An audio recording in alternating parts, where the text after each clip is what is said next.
Quando você teve certeza de que estava prestes a perder sua melhor amiga, Zoe apareceu na minha porta com um olho roxo e disse que hoje era o dia. Íamos pegar as coisas dela na casa do pai enquanto ele estava no trabalho. Eu vinha implorando para ela sair há meses, desde que ele quebrou o pulso dela. E ver o rosto dela todo inchado me deu vontade de matá-lo eu mesma. Dirigimos até a casa dela em silêncio, meus dedos brancos segurando o volante, ambas sabendo que tínhamos talvez 2 horas antes do fim do turno dele. A casa fedia a cerveja e cigarros, garrafas por todos os lados, e eu ficava checando a janela a cada poucos segundos enquanto jogávamos as roupas dela em sacos de lixo. Meu coração parou quando ouvi a caminhonete dele encostar do lado de fora, aquele som de silenciador quebrado que aprendi a temer. Zoe fez um gemido horrível, e eu soube que estávamos ferradas porque o pai dela já estava cambaleando em direção à porta da frente, bêbado no meio do seu dia de trabalho. Ele entrou com tudo pela porta e nos viu com os sacos, seu rosto ficando roxo de raiva. Que diabos vocês pensam que estão fazendo? Ele rugiu, cuspe voando da boca. Tentei explicar, mas minha voz saiu trêmula e assustada, o que me fez me odiar porque prometi a Zoe que a protegeria. Ele bateu a porta atrás de si com tanta força que as paredes tremeram, nos prendendo. E quando Zoe tentou argumentar com ele deu um tapa tão forte que ela bateu na parede e deslizou para o chão. Gritei e a segurei antes que ela caísse no chão, o sangue do nariz dela encharcando minha camiseta. E de repente eu estava mais furiosa do que assustada. Ele quebrou uma garrafa de cerveja contra o batente da porta e veio para cima de nós com o gargalo quebrado. Ninguém rouba de mim, ele disse. E eu empurrei Zoe atrás de mim, embora minhas pernas tremessem tanto que mal conseguia ficar de pé. Recuamos para a cozinha, e ele nos seguiu, tomando seu tempo, aproveitando nosso medo. Ele cortou meu braço com a garrafa quando tentei proteger Zoe, o vidro cortando fundo, sangue quente escorrendo imediatamente até meus dedos e pingando no linóleo. A dor era incrível, mas tornou tudo claro. Ele realmente ia nos matar dessa vez. Peguei uma panela do fogão e balancei na cabeça dele, mas ele se abaixou e eu só acertei seu ombro, fazendo-o tropeçar, mas não o parando. Ele me deu um soco no estômago tão forte que caí de joelhos, ofegante, incapaz de respirar, minha visão escurecendo nas bordas. Enquanto eu estava no chão, ele me chutou nas costelas e senti algo estalar, uma dor ardente atravessando meu peito, o gosto de sangue na boca. Entre lágrimas e dor, vi Zoe pegar uma faca no balcão, e meu coração parou porque sabia que isso pioraria tudo. Ele segurou o pulso dela enquanto ela balançava, e eles lutaram. Ele com o dobro do tamanho dela, torcendo seu braço até algo estalar, e ela gritou, a faca caindo no chão. Consegui discar 911 com os dedos ensanguentados e trêmulos, soluçando nosso endereço para a atendente que ficava pedindo para repetir, enquanto ele arrastava Zoe pelos cabelos pela cozinha. Ela arranhava as mãos dele, os pés procurando apoio no chão escorregadio de sangue, chorando e implorando para ele soltá-la. Ele a jogou na varanda dos fundos com tanta força que a porta de tela saiu das dobradiças. Ele pegou a faca e a seguiu para fora, ficando sobre ela enquanto ela tentava rastejar e dizendo que ela nunca mais o envergonharia, que ele a criou e era assim que ela o retribuía. Forcei-me a levantar apesar da dor lancinante nas costelas, meu braço esquerdo inútil e sangrando, e peguei uma pá encostada na parede. Balancei com tudo o que tinha e acertei as costas dele, mas ele mal se mexeu, virando-se e me socando no rosto com tanta força que vi estrelas e senti meu nariz quebrar. O sangue escorreu para minha boca e cambaleei para trás, o mundo girando. As sirenes eram tão fracas, como se viessem de outra cidade, outro mundo onde a ajuda realmente chegava a tempo. Ele pressionou a faca na garganta da Zoe, e ela implorava, papai, por favor, eu te amo, por favor, não faça isso, me desculpe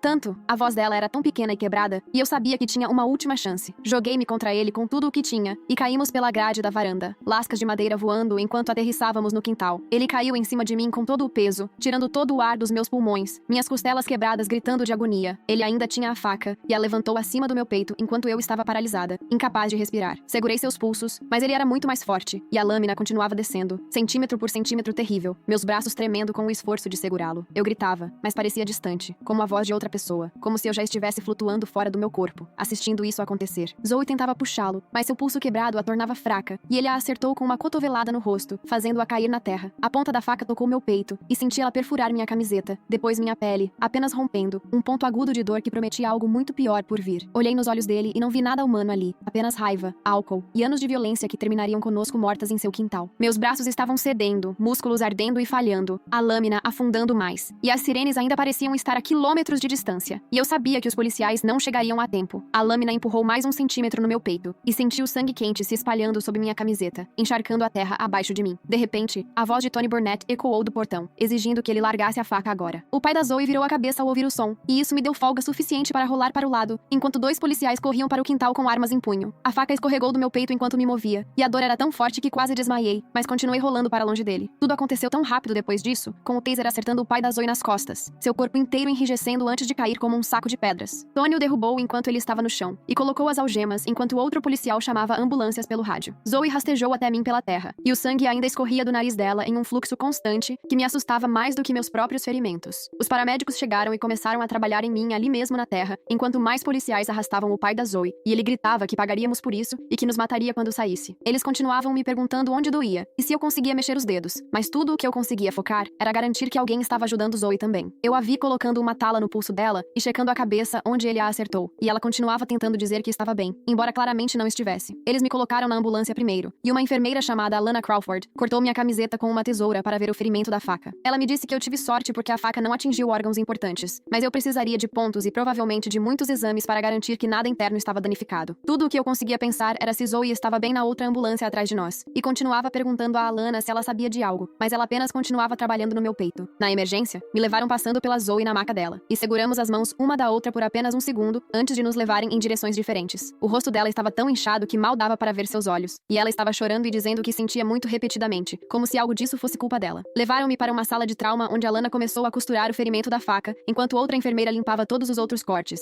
Ela listava tudo em voz alta para alguém digitando em um computador, e era pior do que eu pensava, com costelas quebradas, talvez uma concussão, e todos esses ferimentos defensivos nos meus braços, além daquele corte profundo de vidro que precisava de seus próprios pontos. Alana continuava tirando fotos com uma câmera especial para evidências, e me dizendo o quão corajosa eu fui, mas eu só me sentia vazia e cansada, e tudo doía tanto que eu queria chorar. O detetive Elliot Griffith apareceu enquanto eu ainda estava na cama do hospital, e perguntou se eu podia dar um depoimento sobre o que aconteceu. Contei tudo enquanto ele gravava em um pequeno dispositivo, e minha voz tremia quando cheguei na parte da faca entrando no meu peito. Ele perguntou sobre os meses antes de hoje, e expliquei sobre o pulso quebrado da Zoe e todas as outras vezes que o pai dela a machucou, e como eu vinha tentando convencê-la a sair. Maya Domingues, do serviço social, entrou em seguida e começou a falar sobre para onde Zoe iria, já que ela não podia voltar para casa. Ela explicou que Zoe precisaria de um acolhimento de emergência a partir daquela noite. E comecei a chorar porque nunca estivemos separadas depois de algo tão ruim, e eu não sabia como ela lidaria com isso sozinha. Maya disse que entendia, mas o estado tinha regras sobre colocação, e eles tinham que encontrar um lugar seguro imediatamente. Ela prometeu que tentariam encontrar uma boa família que entendesse de trauma, mas isso não me fez sentir melhor sobre Zoe estar com estranhos. Finalmente me deixaram ver Zoe antes de me liberarem, e ela estava tão dopada pelos remédios para dor que mal conseguia manter os olhos abertos. Seu pulso estava em um grande gesso branco, e havia curativos no rosto dela, e ela parecia tão pequena naquela cama de hospital. Segurei sua mão boa e prometi que passaríamos por isso juntas, mas ela apenas ficou olhando para o teto e sussurrou que sentia muito por me fazer machucar, e nada que eu disse conseguia convencê-la de que não era culpa dela. Minha mãe, Piper, apareceu para me levar para casa, e no segundo em que viu meus curativos e hematomas, começou a chorar tanto que a enfermeira teve que pegar lenços para ela. Ela continuava tocando meu rosto, bem de leve, como se tivesse medo de que eu quebrasse, e perguntando se eu tinha certeza de que estava bem para sair. A viagem para casa foi quase toda em silêncio, exceto por ela perguntando se eu estava com fome, e foi quando percebi que não comia nada desde o café da manhã do dia anterior. Ela disse que faria o que eu quisesse, mas eu não conseguia nem pensar em comida com tudo o que aconteceu. Os remédios para dor estavam deixando tudo embaçado, mas eu não parava de pensar na Zoe sozinha com estranhos, e no pai dela lá fora em algum lugar, provavelmente conseguindo fiança em breve. Minha mãe me ajudou a subir as escadas até meu quarto, e vi que ela já tinha preparado o sofá com travesseiros e cobertores extras, como se soubesse que eu não conseguiria deitar deitada com as costelas quebradas. Ela sentou na beira da minha cama e segurou minha mão enquanto eu tentava não chorar por deixar Zoe no hospital naquela primeira noite. Eu não conseguia fechar os olhos sem ver a faca descendo em direção ao meu peito repetidamente. Eu continuava pegando meu celular na mesinha de cabeceira a cada poucos minutos para verificar se Zoe tinha mandado mensagem, mas a tela permanecia escura, e Maya nos disse que não haveria contato nas primeiras 24 horas, enquanto eles resolviam tudo com a colocação de emergência. Os remédios para dor me deixavam tonta, mas não impediam as memórias de se repetirem, e eu continuava tocando os curativos no meu peito para ter certeza de que estava realmente viva, e não sangrando naquele quintal. Minha mãe entrou por volta das 3 da manhã quando me ouviu chorando, e sentou no sofá ao meu lado, esfregando minhas costas, mas não conversamos porque o que havia para dizer sobre quase ser assassinada. Na manhã seguinte, Maya ligou enquanto eu tentava comer uma torrada sem vomitar por causa dos remédios para dor. Ela disse que Zoe estava em um abrigo para jovens do outro lado da cidade, e estava bem fisicamente, com o pulso agora em um gesso adequado, e eles estavam monitorando os sintomas de concussão. Então ela mencionou que o pai da Zoe já tinha conseguido fiança na tarde anterior, e meu corpo inteiro gelou, e deixei o celular cair, o que fez minhas costelas gritarem quando me abaixei para pegá-lo. Maya continuava falando sobre como o abrigo tinha boa segurança, e funcionários treinados em situações de violência doméstica, mas tudo o que eu conseguia pensar era nele lá fora em algum lugar, provavelmente bêbado e com raiva, e planejando o próximo passo. Tony Burnett apareceu em nossa casa naquela tarde com roupas normais em vez de seu uniforme, e me ajudou a preencher a papelada para uma ordem de proteção de emergência. Ele explicou que era apenas um pedaço de papel, mas se o pai da Zoe a violasse, eles poderiam prendê-lo imediatamente sem esperar que outro crime acontecesse. Suas mãos eram gentis, me ajudando a assinar com meu braço enfaixado, e ele escreveu seu número de celular pessoal em um cartão, dizendo para ligar a qualquer hora, dia ou noite, se eu visse aquela caminhonete ou me sentisse insegura. 2 dias depois, todos tivemos que ir ao tribunal para a audiência de emergência sobre uma ordem de restrição mais longa, e minha mãe teve que me ajudar a me vestir porque eu ainda não conseguia levantar os braços sem chorar. O detector de metal do tribunal disparou por causa dos grampos na ferida do meu peito, e o rosto do segurança ficou branco quando levantei minha camiseta para mostrar por quê. Tivemos que esperar em um corredor frio que cheirava a limpador de chão e café velho, e eu ficava olhando ao redor procurando por Zoe, mas Maya disse que não podíamos sentar juntas, já que éramos ambas testemunhas. Quando finalmente trouxeram Zoe, ela parecia tão pequena em roupas que não eram dela do abrigo, e seu rosto ainda estava inchado e amarelado com hematomas antigos. Fizemos contato visual por apenas um segundo antes de a levarem para o outro lado do tribunal. E ela tentou sorrir, mas saiu errado e quebrado. Então trouxeram o pai dela por uma porta diferente. E meu corpo inteiro começou a tremer tanto que Dana Wilcox, a defensora de vítimas, teve que segurar meu braço e me ajudar a sentar. Ele estava usando um terno e tinha se barbeado, tentando parecer respeitável. Mas eu ainda podia ver o monstro que segurou aquela faca sobre mim. E pensei que poderia vomitar ali mesmo no tribunal. Zoe nem virou a cabeça para olhar para ele e manteve os olhos no colo enquanto seus ombros tremiam com um choro silencioso. O juiz olhou as fotos do hospital que o promotor mostrou e viu o rosto dela endurecer com cada imagem de nossos ferimentos. O advogado do pai da Zoe começou a argumentar sobre direitos parentais e como isso era uma questão familiar que saiu do controle. Mas o juiz o interrompeu depois de ver a foto da ferida no meu peito com a régua ao lado, mostrando o quão fundo a faca entrou. Ela concedeu uma ordem de restrição de 1 ano completo sem contato, incluindo por terceiros, e disse que se ele chegasse a menos de 150 metros de qualquer uma de nós, seria preso no ato. Após o tribunal, Dana nos levou para uma pequena sala e explicou que o caso criminal levaria meses, talvez até 1 ano, e perguntou se estávamos dispostas a testemunhar se fosse a julgamento. Zoe chorou mais forte e disse que não sabia se conseguiria sentar na frente dele e contar a estranhos o que ele fez, e percebi que isso era muito pior para ela porque ele ainda era seu pai, e parte dela provavelmente ainda o amava apesar de tudo. Maya apareceu e disse que conseguiu que Zoe ficasse conosco temporariamente enquanto procuravam uma boa colocação em acolhimento, já que o abrigo era apenas para estadias de 72 horas. Minha mãe concordou na hora e disse que já tinha comprado um colchão inflável para meu quarto e limpado metade do meu armário para as coisas da Zoe, o que fez Zoe sorrir de verdade pela primeira vez desde o ataque. Naquela primeira semana morando juntas, desenvolvemos uma rotina inteira de verificar cada fechadura 3 vezes antes de dormir e mapear rotas seguras para a escola que evitavam o antigo bairro dela, mantendo o número do Tony em descagem rápida. Nenhuma de nós conseguia dormir a noite toda, e ambas pulávamos e nos agarrávamos sempre que uma porta de carro batia lá fora ou ouvíamos passos na varanda, mesmo que fosse apenas o carteiro. Ficávamos acordadas sussurrando sobre coisas idiotas como lição de casa e programas de TV, porque falar sobre o que aconteceu tornava isso muito real, e ambas estávamos tentando fingir que as coisas poderiam ser normais novamente. A escola virou algo bem complicado porque todos sabiam o que aconteceu pelo noticiário, e todos nos tratavam como se fôssemos de vidro que poderia quebrar se dissessem algo errado. Alguns garotos se aproximavam e faziam perguntas invasivas sobre o ataque, como se fôssemos algum tipo de entretenimento, e outros literalmente atravessavam o corredor para nos evitar, como se o trauma fosse contagioso. Começamos a almoçar no escritório da conselheira só para escapar de todos os olhares e sussurros que nos seguiam por onde íamos. 3 semanas depois que Zoe se mudou para nossa casa, eu estava na aula de química, quando a voz do diretor veio pelo interfone dizendo que estávamos entrando em lockdown imediato, e todos precisavam se afastar das janelas. Meu estômago despencou porque lockdowns só aconteciam por ameaças reais, não por exercícios, e peguei meu celular debaixo da mesa para mandar uma mensagem para Zoe, que estava na aula de inglês no corredor. Ela respondeu que alguém viu a caminhonete do pai dela no estacionamento, e ligou para o escritório, e minhas mãos começaram a tremer tanto que mal conseguia digitar de volta. Ficamos agachadas debaixo das nossas carteiras por 40 minutos, enquanto os policiais revistavam toda a escola e o estacionamento. Mas quando chegaram lá, a caminhonete já tinha ido embora, apenas marcas de pneus mostrando que ele saiu rápido quando viu os carros de polícia chegando. O diretor disse pelo interfone que a ameaça estava eliminada, mas teríamos saída antecipada. E quando encontrei Zoe no corredor, ela estava chorando e tremendo porque sabia que ele tinha violado a ordem de restrição, o que significava que haveria um mandado para sua prisão agora. Tony nos ligou naquela tarde para confirmar que arquivaram o relatório de violação, e todos os policiais do condado estariam procurando por ele, mas isso não nos fez sentir mais seguras porque sabíamos que ele estava lá fora em algum lugar, observando e esperando. Naquela mesma semana, as primeiras contas médicas começaram a chegar na nossa caixa de correio, envelopes grossos do hospital com números que faziam o rosto da minha mãe ficar branco quando ela os abria na mesa da cozinha. Só a conta da emergência para mim era de 12.000 harhars, e isso não incluía a cirurgia para consertar minhas costelas ou todas as consultas de acompanhamento para cuidados com ferimentos e raios-x. As contas da Zoe eram ainda piores porque ela precisou de uma cirurgia de emergência no pulso, além de uma internação de 3 dias para observação após o trauma na cabeça, e o total entre nós duas estava chegando a 30.000 harhars. Minha mãe passou horas ao telefone com seguradoras e o departamento de faturamento do hospital, tentando organizar planos de pagamento, enquanto eu a via comer biscoitos de estresse e fazer anotações em um caderno espiral que ela começou a usar só para assuntos médicos. Dana ligou para dizer que podíamos solicitar compensação para vítimas, mas isso cobriria talvez 60% se tivéssemos sorte, e o resto seria nossa responsabilidade para resolver de alguma forma. 2 dias depois, Elliot ligou enquanto fazíamos lição de casa para dizer que prenderam o pai da Zoe em um bar do outro lado da cidade por violar a ordem de restrição, além de todas as acusações de agressão pendentes do ataque original. Ambas choramos de alívio, mas Elliot nos avisou que ele provavelmente conseguiria fiança novamente em poucos dias, já que seu irmão continuava pagando. E com certeza, 3 dias depois, ele estava fora novamente, com uma nova data de audiência marcada para o próximo mês. Dana apareceu em nossa casa na manhã seguinte, com cartões de consulta para um centro de trauma especializado em sobreviventes de violência doméstica, dizendo que ambas precisávamos começar a terapia imediatamente por causa dos pesadelos e ataques de pânico que estávamos tendo. Nenhuma de nós queria ir, porque falar sobre isso tornava tudo mais real, mas Dana disse que era necessário se quiséssemos alguma chance de conseguir o dinheiro da compensação para vítimas. E, honestamente, estávamos ambas desmoronando tentando lidar com tudo sozinhas. O centro de trauma ficava em um prédio antigo no centro com portas de segurança e câmeras por todos os lados, e a terapeuta era uma mulher calma que nos deixou sentar lá pelos primeiros 20 minutos sem dizer nada. Ela nos deu planilhas sobre respostas ao trauma e mecanismos de enfrentamento. E Zoe realmente começou a chorar quando leu a parte sobre como o abuso muda a química química do cérebro e faz você sentir que merece isso. Íamos 2 vezes por semana depois da escola, pegando o ônibus para o centro porque minha mãe estava trabalhando em turnos extras para pagar por tudo. E lentamente, começamos a falar sobre os pesadelos onde ele nos perseguia, ou os ataques de pânico quando ouvíamos barulhos altos. 1 mês após o ataque, Zoe foi para uma cirurgia para alinhar corretamente seu pulso, já que a emergência só fez um reparo temporário. Naquela noite, fiquei na sala de espera por 3 horas, lendo a mesma revista repetidamente, mandando mensagens de atualização para os pais adotivos dela, já que eles não conseguiram sair do trabalho, observando outras famílias irem e virem enquanto eu esperava sozinha. Quando finalmente me deixaram vê-la na recuperação, ela ainda estava grogue da anestesia, mas segurou minha mão e começou a chorar, dizendo que ainda amava seu pai mesmo depois de tudo o que ele fez. Ela continuava dizendo que era uma pessoa horrível por sentir falta dele, por querer que ele conseguisse ajuda em vez de ir para a prisão. E segurei sua mão e disse que amar alguém que te machucou não a tornava má, isso a tornava humana. A enfermeira teve que me expulsar quando o horário de visitas terminou, mas voltei todos os dias até que a liberaram com um novo gesso que ficaria por mais 6 semanas. Carl Erickson, o advogado nomeado pelo tribunal para Zoe, se encontrou conosco no tribunal para explicar seus direitos em todo o processo legal. Ele era um cara mais velho com óculos que falava bem devagar e continuava checando suas anotações, explicando que, como Zoe tinha 17 anos, ela tinha alguma voz sobre onde moraria, mas o Estado não a deixaria voltar para o pai, independentemente do que ela quisesse. Ele nos mostrou todos esses papéis de custódia e documentos judiciais, explicando que os direitos parentais do pai dela estavam sendo contestados pelo Estado por causa da violência, e Zoe teria que decidir se queria lutar contra isso ou deixar acontecer. Zoe apenas ficou olhando para a mesa enquanto ele falava, e eu podia dizer que ela estava sobrecarregada com todas as palavras legais e decisões que tinha que tomar sobre alguém que ela ainda amava, apesar de tudo. 1 semana depois, o promotor ligou para Dana para dizer que estavam oferecendo ao pai da Zoe um acordo judicial para evitar o julgamento. 5 anos na prisão com possibilidade de liberdade condicional em 2, se ele completasse programas de gerenciamento de raiva e abuso de substâncias, além de uma ordem de não contato permanente com ambas.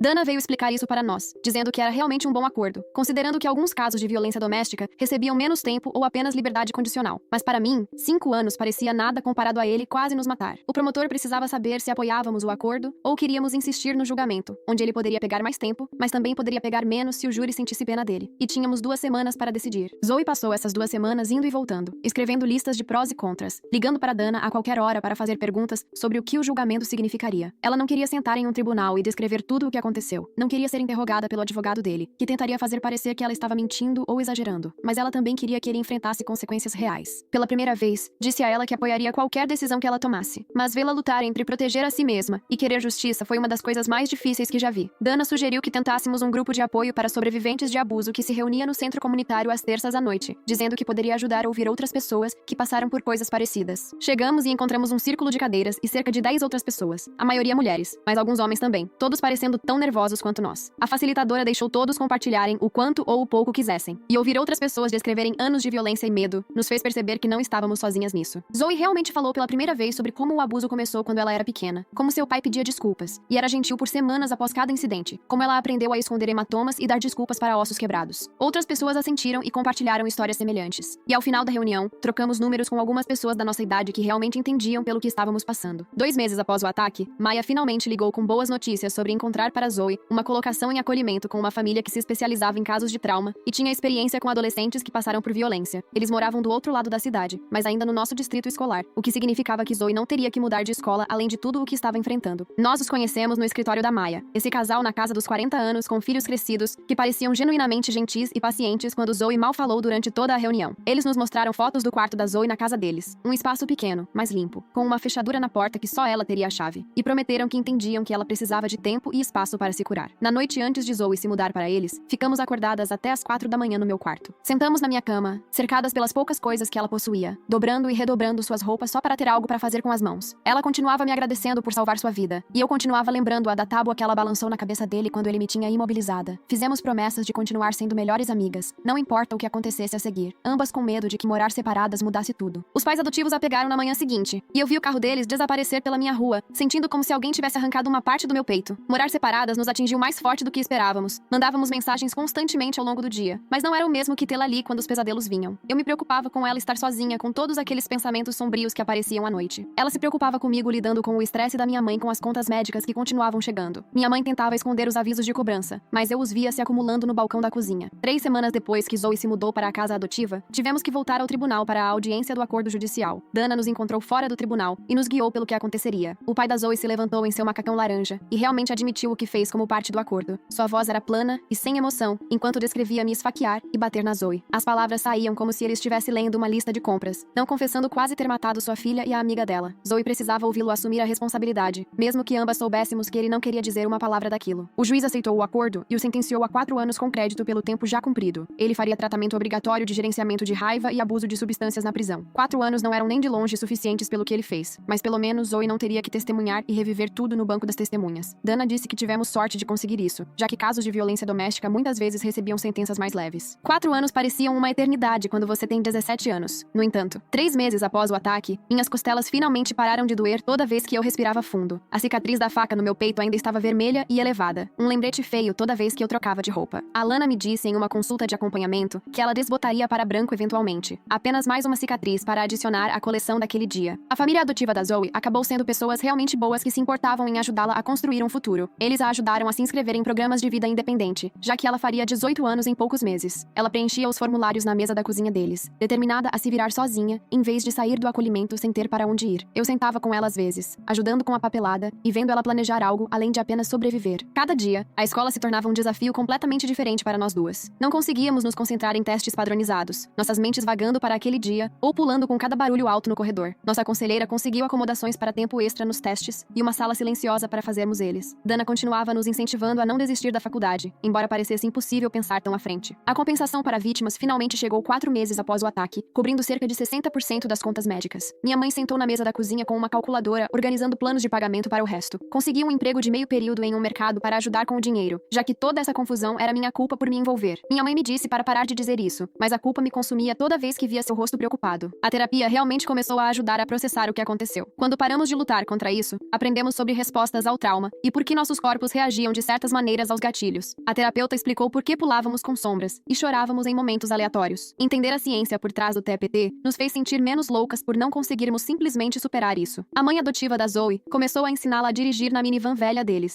O pai dela nunca a deixou aprender, outra forma de controlá-la e mantê-la dependente dele. Eu ia com elas às vezes, sentada no banco de trás enquanto Zoe segurava o volante com os dedos brancos. Ela estava apavorada no começo, mas melhorava a cada aula. Vê-la checar os retrovisores e sinalizar as curvas, realmente no controle de para onde estava indo, fez algo aliviar no meu peito. Ela ia ficar bem. Nós duas íamos, mesmo que demorasse mais do que queríamos. A mãe adotiva era paciente quando Zoe parava nos sinais ou esquecia de checar o ponto cego. Ela nunca gritava ou fazia Zoe se sentir estúpida por cometer erros. Foi a primeira vez que vi um adulto ensinar algo a Zoe sem fazê-la se sentir pequena. Após um mês de prática, Zoe conseguia dirigir pelo bairro sem entrar em pânico. Ela até estacionou paralelamente com sucesso entre 2 latas de lixo que eles colocaram em um estacionamento vazio. Cada pequena vitória parecia enorme depois de tudo pelo que passamos. A primavera chegou e praticamos atravessar o palco para a formatura, o ginásio da escola quente e lotado com todos os formandos ensaiando. A mãe adotiva da Zoe a ajudou a escolher um vestido que cobria as cicatrizes nos braços dela, enquanto eu usava mangas compridas sob a beca. E mesmo estando 27 graus lá fora, a cerimônia oficial aconteceu em uma manhã de sábado, e minha mãe sentou na terceira fila tirando fotos com o celular, enquanto a família adotiva da Zoe trouxe flores e uma grande placa com o nome dela. Eles chamaram nossos nomes em ordem alfabética. E quando Zoe atravessou o palco para pegar seu diploma, a mãe adotiva dela se levantou e gritou tão alto que todos viraram para olhar. Eu vi Zoe sorrir de verdade, não o sorriso falso que ela vinha usando por meses. E quando chegou minha vez, minha mãe estava chorando e batendo palmas ao mesmo tempo. Jogamos nossos chapéus no ar com todos os outros. Notei que o assento vazio onde o pai da Zoe estaria não a fazia mais olhar ao redor.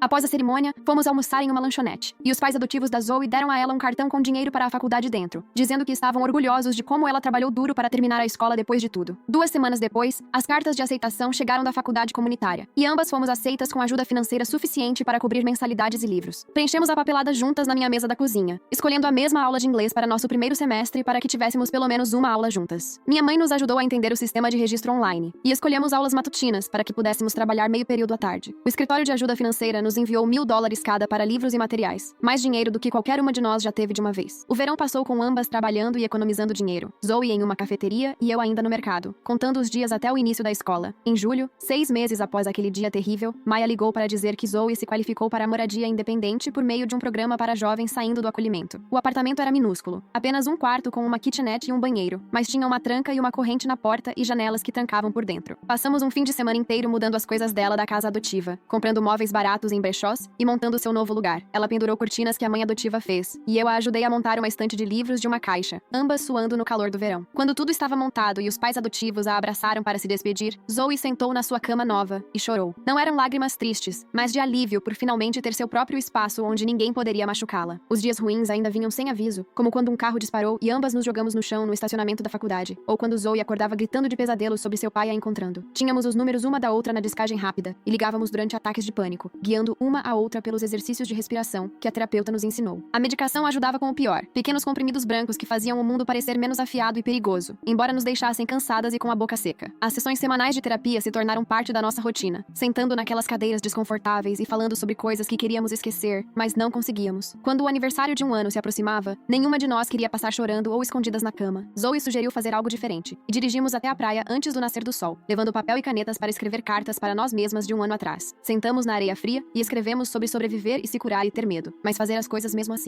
Escrevi sobre sentir muito por não ter protegido ela melhor, e ela escreveu sobre perdoar seu pai, mesmo que nunca fosse contar a ele. Cavamos um pequeno buraco na areia e queimamos as cartas com um isqueiro que Zoe comprou em um posto de gasolina, vendo a fumaça desaparecer no céu da manhã. O fogo era pequeno, mas parecia importante, como se estivéssemos deixando ir algo pesado que carregávamos. 2 dias depois, Dana ligou enquanto eu estava no trabalho para nos atualizar sobre o status do pai da Zoe na prisão. Ela disse que ele estava participando dos programas obrigatórios de gerenciamento de raiva e abuso de substâncias, não tinha violado nenhuma regra e não tentou nos contatar por terceiros. Sua liberação mais cedo ainda estava a 2 anos de distância, e até lá, ambas teríamos 19 anos com nossas próprias vidas. Dana nos lembrou que a ordem de não contato permaneceria em vigor mesmo após sua liberação, e qualquer violação o mandaria de volta para a prisão. A faculdade começou em agosto, e conhecemos outros estudantes na nossa aula de inglês que passaram por suas próprias coisas ruins, embora nenhuma história fosse exatamente como a nossa. Durante uma discussão em classe sobre ensaios pessoais, uma garota falou sobre o namorado da mãe dela, e outro cara mencionou o acolhimento, e percebemos que não estávamos tão sozinhas quanto pensávamos. O campus tinha um grupo de apoio que se reunia às quintas à noite no centro estudantil, sobreviventes